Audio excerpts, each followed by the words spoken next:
गछ पड़ी जणे मृत जणे गुरुतर परिवार को भेटी समवेदना जणाइले पारोला विधायक।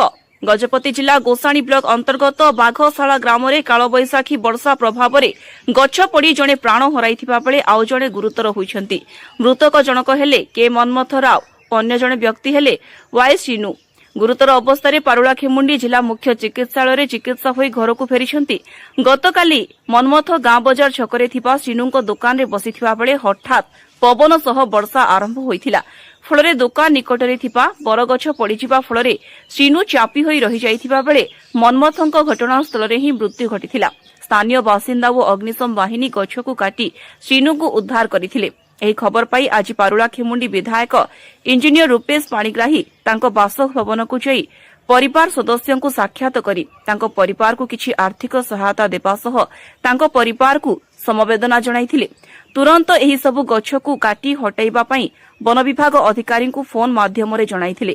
ସେହିପରି କାଳବୈଶାଖୀ ପ୍ରଭାବରେ ଅନେକ ସ୍ଥାନରେ ଗଛ ପଡ଼ି ରାସ୍ତା ଅବରୋଧ ହୋଇଥିବା ଜଣାପଡ଼ିଛି। ଏହି ଅଭାବନୀୟ ଘଟଣା ବିଧାୟକ ପରିଦର୍ଶନ କଲାବେଳେ ଗୋସାଣୀ ବ୍ଲକ ଅଧ୍ୟକ୍ଷ एन भि राजू, स्थानीय सरपंच टी भीमराजू प्रमुख उपस्थित थिले। गजपति कृष्ण कुमार बेहेरा रिपोर्ट, खबर तरंग।